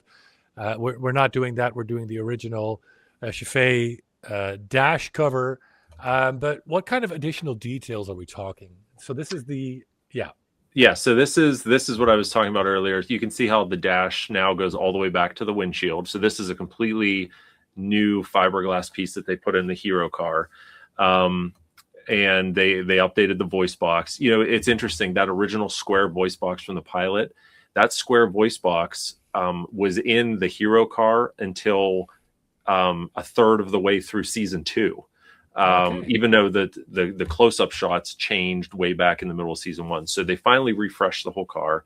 The TVs they swapped out. They originally had 5-inch Panasonic black and white TVs in there for the original Chaffee build. They swapped it out to these little, I think they're like 3-inch LCD screens. They're real tiny, and a different bezel around them. And then there was a refresh on the gauges themselves. So if we look at back in season 1 on, where was that picture I had? Here we go. So if you notice, this was Chaffee's, these electronics that are in here, even though we talked about how Universal changed out the fiberglass, these are the original electronics that they put back in the car. But you can see here, when Chaffee built those electronics, or his team built the electronics, the bezels here, notice how they're in 4 pieces. See see the divide here, and then these are rivets or screws. One of the two. No, they're screws. Yeah, they're screws. And then they put the screws on, and then you can see they actually covered it with like a adhesive vinyl. So the screws are underneath this vinyl, and then he used thin almost like pinstriping on here. Yeah. So, and same thing over here. You can see these are different parts. So whenever Universal came in and in season 2 and redid that dashboard, they redid these bezels as well, and they became one piece without all these extra screws, and there's no seams here. So just little details like that of how they changed the electronics. And they changed the shape of the pods a little bit, changed the shape of the steering wheel. So, and of course they changed the lower console, the upper console as well. Let me see if I have pictures of that. So, give me a second here. So season 1. Yeah, here we go. So like this is the lower console that's between the two seats. Yeah. So this is what it looked like in season 1. Season 2, they switched it to this version, which looks similar, but they had like cash register buttons here with price and item and quantity, and these are more colorful. So little changes to that. Changes, like I said, to the overhead console. They made it smaller, more form-fitting. Kind of just gave the car a whole refresh for season 2. Right. The answer is, we talked about some subtle hybridization between sort of season 1, 1.5, and 2, but definitely if there's interest in the future, we can look at a different version of this, which would be a completely different car, same car, but very different. There's enough changes to say that, because this is, you mentioned earlier about the thing that's frustrated you with other replicas. They've done too much hybridization. They've taken the whole dashboard from season 3 and put it in a season 1, and vice versa. That's too much. There's some blurring of the lines a little bit, but you can't paint completely outside the lines. No, exactly. I totally agree with you. And I love those little details. I think we can replicate those lines and even the little screws to get that original Chaffee look. Nobody's going to know but us, but I like that, Everybody now knows. Yeah, exactly. And see, this screenshot's actually from season 4, but it gives you a better look at the evolution of the fog light, right? Yeah. So by the middle of season 2, they had switched to 2 fog lights on each side instead of 3. And then by the end of season 2, they had completely gotten rid of the grills altogether. So pretty much from season 3 and 4, this is kind of what it looked like. You could just 2 fog lights on each side, no grills to obstruct it, just, much more open. And the tow bar, like we talked about, instead of having that bar that runs across, they just had these tiny little receivers tucked under the nose. Yeah. So definitely a cleaner version. Yeah. All right. So this is also interesting. Joe had a divided back seat. As far as I remember, season 1 had a solid back seat. Joe? Yes. So and that was just due to the different cars that they used. So let's go back here to a screenshot from the pilot, and I'll show you what we're talking about here. Mm-hmm. So if we look at maybe this, yeah. So the back seat. So in 82 Trans Ams, the back seat was solid one piece. There was no divider, and that was the only option. Starting with a special edition, the Daytona 83 car, they offered split rear seats, and then by the 3rd season, we started to see. Give me a second here. Let me find a good. Got 4-point racing harness on there too. Yeah, that magically showed up for that one scene. Magically appeared. Yeah, that's because it was a child in the car. They had to have safety. Yeah, that's exactly right. But see, by the 3rd season, they had switched up the car they were using for all their insert shots, and the car they were using was a 1983 model. Yeah, you can see here it has the split rear seats. So this would be again something if there was a 3rd or 4th season car that you guys built, then we'd be talking about split rear seats. But really, we're just talking about the solid one for the initial build. And the car we're scanning from you that has the single back seat. Yes. Mm-hmm. Okay. Good. Yep. All right. So we got a volunteer, Philly again. Yes, we are going to do lots of sounds. I haven't listened to them, Barry. I don't know if we need somebody to clean them up, but it's handy if we've got the contact. But they sound pretty good to me. They are not just raw straight off the soundtrack. They are the official sound bites. So let's definitely have a look at them carefully. And some of them, I believe, also may have been recorded post because they weren't clean. They didn't keep every single piece of dialogue, but some of the key lines have either music playing in the background or so they didn't isolate them as such, but they sound to me like they came straight off the ADR recordings, so they seem pretty clean. Well, I'll check them, Philly, and if they need work, I'll definitely get in touch with you. This is also interesting. When did the light up gas pedal appear, Joe? That was season 3. That was crap. Oh, I love the light up gas pedal. Yeah, unfortunately, there's no light up gas pedal prior to season 3. So yeah. So season 3, KITT got really blinged out. Yeah. Oh yeah, all new dash, all kinds of changes. It's so funny. I would have thought that was always on the show. That thing. I'm surprised to hear it. Anyway, shout out to Anthony, shared Sixville false memory Mafia. syndromes. Well, thank you, sir. I usually get called a different word beginning with B, but it's not beautiful. Bitch. Anyway. Yeah, I respond to that one. Yeah. Anyway. Cheers, buddy. Yeah, I agree completely. That's very true. So will the windows move up and down? Not too sure about that yet. If they do, it will be manual. Yeah. Anyway, so So we talked about the changes. Do we need to discuss Super Pursuit mode? No, I'm going to make a judgment call here and say we're not going to discuss Super Pursuit mode because it's way off the table for now. So I'm going to give the floor to the people in the chat and see if there are any questions we want to discuss. this is the first I'm seeing. Christian, are black cloth pieces added to the headrests of the seat? So I think we should do that. So that was an addition in the middle of the first season, and let me find you a good shot. I don't know if this is a good shot. No. So what they did was okay, so that's a decent shot.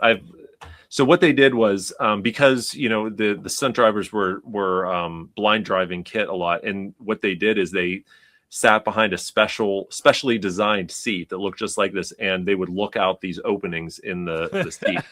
So what the What are you show talking did about? is, KITT drove itself. No. Anyway, oh, yeah. did I spoil something? I'm sorry. Spoiler alert! Come on. Spoiler alert from a 40-year-old show. So midway through, Somebody somewhere's crying now. They're like, "What?" Yeah, like my whole childhood is ruined. Anyway, yes. So they added black cloth in here that it doesn't look like it here, but the stunt drivers could actually see out of it just barely. Mm-hmm. So I would think we do want to add this because that was Agreed. midway through the first season. So yeah. All right. You do see it when he behind his head. You see it regularly when he's turning his head. You see the bits of it at the back. Yes. Right. So I agree. That's a good thing to add. Brian Tone. I love you guys. That's he's a longtime supporter of our work. I know Brian. Yep. He's great. What kind of separated? I'm drawing a blank here. What kind of separated overlays? This is going back to our discussion on the electronics about how Chaffee, the overlays for the electronics, how he had them separated into those 4 pieces with the screws. Yeah, right. Yeah, so he's saying he has the files for those overlays. Brian, yes, please hit me up. That would really make my work a lot easier. Then we can check them and definitely incorporate them. Solid back seat. So let's go. Okay, so here's a suggestion for Barry. Yeah, all right. So here I'll ask a question: turtleneck or open shirt? And keep in mind that with a turtleneck, a sitting figure might not look as good. Yeah, because we see him in the turtleneck in a lot of the promo shots, but I believe we only saw him in one episode in a turtleneck. Most of the time, it's an open shirt, so we can see his lovely, vivaciously hairy chest. Yeah, which if you're doing a figure, the ability to show some chest hair, I don't know. There you go. Not that one. Not do that. The disco outfit. All right. Don't forget the premium interior with a carpet on the parts that go over into the trunk. Yes, you definitely need that. Yeah. Yeah, agreed. Yeah, so that's turbine hum sound. Yes, definitely. Barry, you might not know or want to say the answer, but let's. Don't know yet. Don't know. Haven't worked it out. The hardest part of miniaturizing the outfit is the leather jacket. So once we've resolved that, and yes, it will be real leather, people. No pleather. Once we've resolved that, then we can look at the potential for different outfits. But at the moment, the plan is to offer it as most of the 12-inch figures we do come with an outfit. But let's reserve judgment on that, and people can sign up to our newsletter or send things to Jazzing, and let's get some suggestions. We'd love to hear what people think on outfits. And just so you know, Barry, there was a couple versions of that leather jacket. So many versions. Yeah, there's a even season 1, season 2. Yeah. Yep. We've tracked down the original manufacturer who's no longer in business, and we're looking at trying to replicate it as closely. Again, when you miniaturize leather, stitching and things, you have to make some sacrifices, because you can't have like 3 levels of pleat, because in scale it will end up looking like a bulletproof vest. Right. Yeah. Anyway, so will there be a working overhead console with opening T-tops? So we discussed the opening T-tops is a definite thing. Working overhead console, not in the terms that you can push buttons, but there's going to be an overhead console with lights, of course. What is high traction drop downs? Anyone got an idea? Well, yeah, I know what high traction. I know what that is. All right, go ahead. No, that's a one episode thing that KITT had, where he turned into a pseudo 4x4 mode. So you can see here how he lifts up. This was just for season 2. Actually, this is one of the 2 cars that I have. So I have to repair the high traction drop downs. But no, we shouldn't do that for season 1. That wouldn't make sense. No. Okay, all right, that cool. Will the model be die-cast or plastic? So this is a good question. So the main thing is probably going to be plastic or a combination of non-metal materials. Why? Because die-cast at 82 centimeters is right over the limit of what you should be doing with die-cast. You run into all kinds of issues with not only weight, but tolerances and detail that gets lost if you do die-cast. And the product would have to come with a 2-person lift warning. Yeah, that too. That too. So there's going to be die-cast parts on there, but the main model, and there's going to be a metal subframe like we always do. But I don't think it's a good idea to make it full die-cast. Let's see what this is. Want your take on the 2008 reboot? What's your thoughts? Doesn't hold a candle to the original. Nice try. But all Knight Rider is good Knight Rider, but it's new Knight Rider, and you can't. There's the original, and then there's the covers band. Yeah, exactly. Yeah. Brother Cousins says, give me a watch as the remote control. Well, obviously that's a good idea. The thing is, with all the kinds of effects we're talking about that we want to do, the watch might not have enough surface area. Yeah, it doesn't have enough buttons, and your fingers won't fit. Yeah, so for the lights, the sound, the turbo boost effects, the talking, and so many other things I'm not even thinking of right now. What about a voice activated watch, right? Turbo boost. Yeah. The thing is, we'll look into that. But as soon as you start doing that, you're thinking software, and software, you're thinking updates. Like people are talking about maybe doing an app, but then you have to keep that updated for the life of the collectible, which is probably longer than most of our lives, I hope. So yeah, we don't want to be doing technical support 15 years from now. yeah. So anyway, so this is also a very good question. Any plans for the dash instruments, animated or static displays? So it's too soon to tell where we will land this. The goal, I can tell you very much, is animation. So together with Barry, well, individually, apparently, we're looking into this separately, but we're already looking at screens. We found them that are 0.8 of an inch in diameter, so that we can have actual working screens with animation. And since we're already working on animated screens and small screens for our bat caves, we have some experience with that. So there's going to be a whole bunch of lights. There's going to be a whole bunch of screens. And the goal is to have animated actual screens in there as well. This will be an experimental thing as well. Things like we all know that the speed. When it's scaled down to such a small size, you may not even be able to read the individual numbers as they move. So these are things we have to test because, what were the screens were yay big-ish. When you go down by, down, they're going to be, this big. The detail may not even register, and, you may be able to slow it down and film it on your phone at like 5 times slower speed and see it, but your eye will never pick it up. No, but I got this suggestion also from a fan called Graham, who said Mike Lane does it for an 8th scale model. So in 6th scale, a lot should be possible. Yeah. I'm seeing a lot of people, by the way, say open shirt. So open shirt. It's that chest, I'm telling you. Yeah. You'll sell more models. Look at that. Yeah. Look at that. Well, everybody remembers that photo shoot they did with Devon, and he's wearing the polo, and they used that incessantly and repeatedly. And I don't know why, because that it must have been from, I guess they had them all together and they did a photo shoot. I don't know, but all the promo shots are the polo neck. But on camera, he barely wears it. Yeah. This is a good point. Yep, we know. So here's Which is one why we vote. have to make the decision, because if we don't do it, you can hide it underneath a polo, but you can't then say you have to have a seamless neck for an open shirt.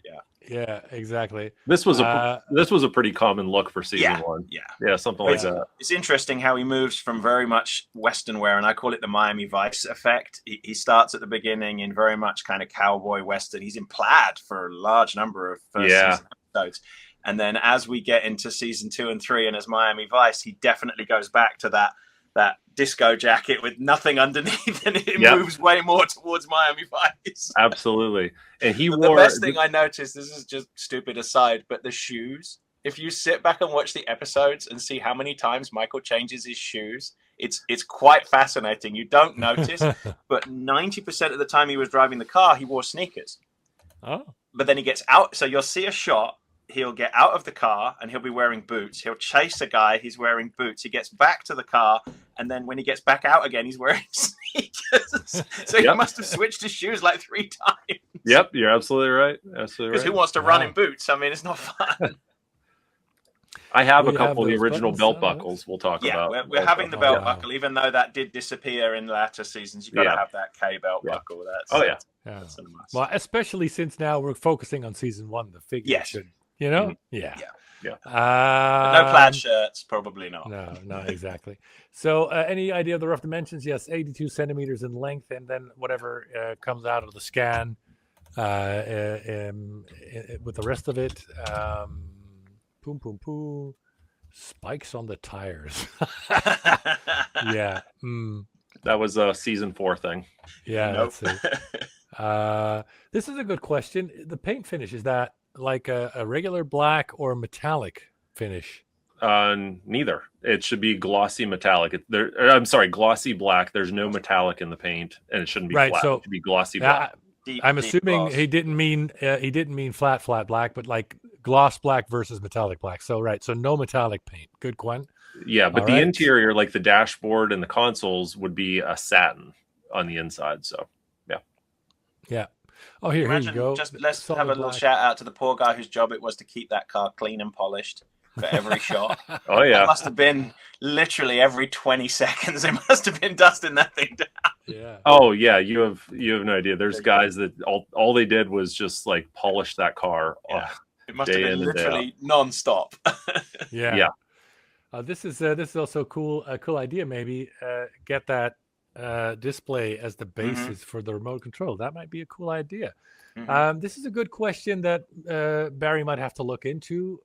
Unknown at the moment. Won't get into the boring, but when music is involved, and even though it's synthesized music, it's still music, and we have to check the rights clearances for music. So it's something we are looking at. We do not know as of this day.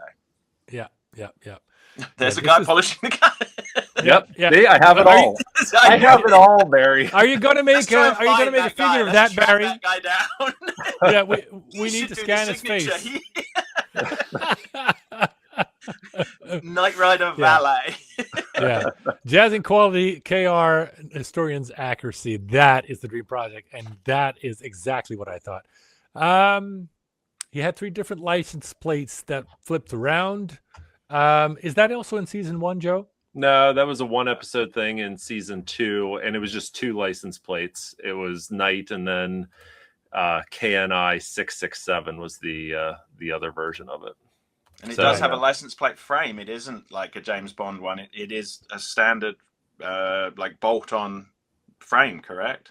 Yeah. So it's interesting because we talked to the production manager years ago specifically about that, and there's a chrome frame on KITT, and he said he put the chrome frame on specifically because he wanted it to break up just all of the black on the car. So it's got a standard chrome frame. Was it tagged and titled? Yeah, it was. Here we go. That's what I was looking for. There we go. So, yeah. So I actually own this exact license plate you see right here. Man. So there was just a standard chrome frame here, and then they had tags. The tags did change 82, 83, 84 different months. So for non-California viewers, those are stickers that you get from the DMV every year, and you either peel the old ones off or you put them over the top. So that's what they are. Yes, exactly. And see, it had a plate flipper, and it would switch to this KNI 667. Yeah. But I do have. I replicated these plates. I sell them on my website, and I actually have digital files for all these original stickers. So we can talk about that when the time comes. But yeah, excellent. Excellent. KITT was born in September, people. Yeah. So a couple of more things, and then we'll because we'll be going at this for an hour and 50 minutes, and we were already there 30 minutes before. So this is a good this is a question. I have no idea. Will there be lights under the outside door handles? Is that a thing? So it's a thing, but now we're crossing into what was actually on the car versus what did they have on an insert shot that wasn't actually on a car. So whenever KITT's door handles were locked, you would see in the first season, you could see they had these little lights under there. This wasn't actually on any of the cars. Like I said, it was just an insert shot. So the question is, do you want to put it on an actual car? But they did have this from one of the very first episodes. I think we should look into that, Barry. What do you think? Yeah, we should. I mean, it may be one of those things that scale is because the handle is unlikely to actually move. And so as you lift the handle, it reveals it. You can see the residual glow from it when the handle is down, but you can't see, unless you're lying on the ground, you can't see the LEDs, correct? Correct. Yeah. Yeah, but so if the only thing I'm hesitant about is what you said, Barry, the scale thing, but I think it's cool to have something to that effect to see what we can do. Maybe just paint it or have. Yeah, it could be a decal. Yeah. It could be a decal, right? Yeah. Will the headlights pop up? We talked about this, and since it's a season 1 car, we think yes, right? Yes. Yeah. Mm-hmm. This is also a cool idea by Philly. A cool stand to make it look like it's riding on 2 wheels. Stunt stand. Yeah, stunt stand. I like that idea. I think that's doable. I don't know if there's any limitation to what we can do with the design of the box, but I see a lot of people suggesting to have the box look like the Semi. If only we knew a guy who had a Semi. And I meant truck. Oh, yeah. Well, I'm almost done restoring the original one, so come scan that too while you're at it. Right. All right. So I'll take 2 more questions. And in the meantime, Joe, do you have anything you want to add or tell the viewers? I mean, nothing really that we haven't already talked about, except that, I'm glad there's so much interest in this project.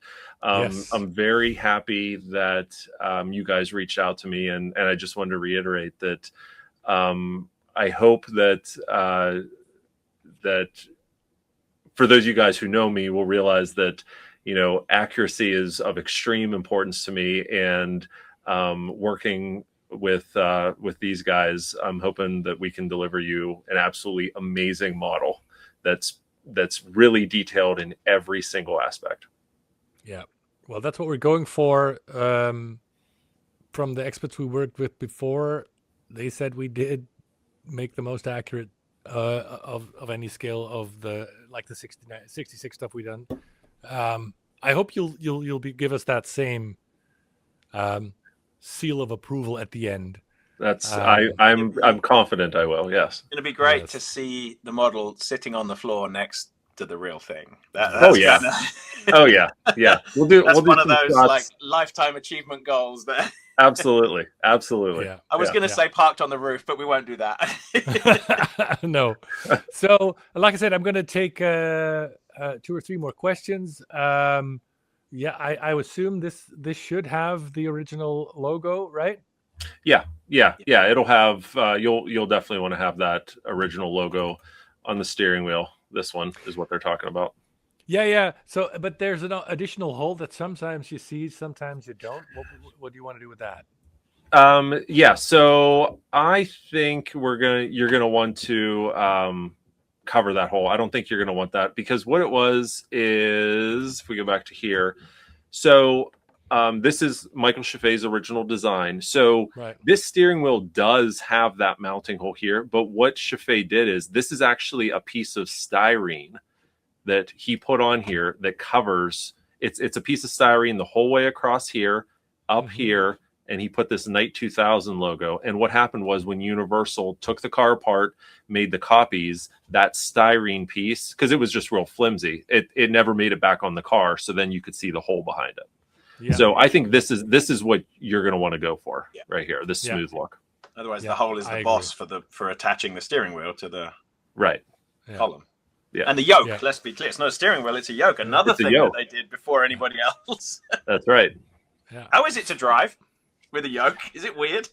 Yeah. It is, but I mean, I don't like, the cars don't get driven on the road. So but yeah, it's definitely different. Unnatural, because you want to move your hand with right, yeah, you want to drive like this. Yeah, you can't do that. Yeah. So anyway, do a few more questions. Will the paint on the body be polished smooth? Most diecast have a bumpy texture. So all our cars, when they are painted, the surface is sanded. Then there's a paint layer, paint sanded. So there's going to be a lot of sanding involved, more than with any model car. Having said that,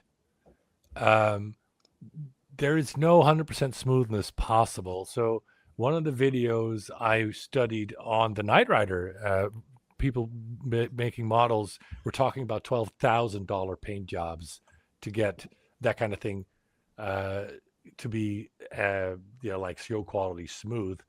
And the thing is, it's tough for people to wrap their head around. But the thing that they have in their head, A, the normal cars probably never like that. And B, they're talking about a $1,500 paint job on a $1,500 car, or maybe even more than a $1,500 paint job. So there you go. This is KITT's real paint job. Look at that orange peel. Yeah. That's what you should replicate. Let's be honest, they're out of the factory. They weren't amazing in the 80s either. I mean, it was just how much orange peel did you have on your car? We're right. And this is after, this car's probably already been painted half a dozen times. But it is also another important distinction. We were talking about, people ask what this is going to be made of. By not making the body panels out of die cast, it allows us, it's a little more sympathetic. Plastic and fiberglass are more sympathetic than die cast. So no, in relation to his question, we probably won't have the issues that you typically get with die cast body panels. No. But you have to be realistic. Like I said, remember $12,000 paint job. You will not get absolutely pristine. There will be some deviations. It's just the way. And think, you can't paint the whole model in one pass. It has to be painted in, just physically impossible. Yeah. So will the model be available around the world? Yes, we will sell from our sites, respectively, the Factory Entertainment site and our site. So you can it's worldwide, except I think North Korea and something. Anywhere we can't physically ship to because they're currently at war or blockaded. Yeah. So thank you, everyone. Thanks for the people. I think Christian was also suggesting sending me some files, and so thank you, everyone, for joining us. Thank you for all your questions, and we will do more live streams. I don't know what kind of intervals we're talking about, but I can assume that once we've scanned the car, Joe's car, which is now scheduled for hopeful somewhere around February, we have to knock down an exact date. The other thing I wanted to mention, by the way, is that both Barry and I will be attending San Diego Comic-Con, and it is the goal to have at least, there you go, to have at least... Crossing my toes as well. Yeah. See that. Nobody wants to see that. A prototype of Knight Rider, along with some other stuff, in the sideshow, in the San Diego Comic-Con booth, that we will both... so Jazzy will have a small part in the Factory Entertainment booth, which is very cool. Our booth will be unmissable this year. I mean, it always is every year, but this year will be something else. Yeah. And I'll personally try to attend at least the Wednesday evening and Saturday shows. So if you want to meet me, I'll be there, and we'll have somebody from Jazz Inc. there most days, if not all days. So the final prototype is probably going to be done after San Diego Comic-Con, realistically speaking. Yeah, and so when it comes to pre-orders, right now we're shooting for somewhere around March, because we need to do that scan from Joe first to start the pre-orders, and they will be open at least all the way on the Jazz Inc. site, as we always do, until the final prototype has been revealed, so everybody knows what they're getting. But of course, the earlier you pre-order, the earlier we know what kind of numbers and therefore what kind of features we can add. So features like a full 305 engine block and all that sort of thing. So I hope that's everything. Again, thank you everyone for joining us, and until the next stream. Bye. Thank you, everyone. See you guys. Thanks.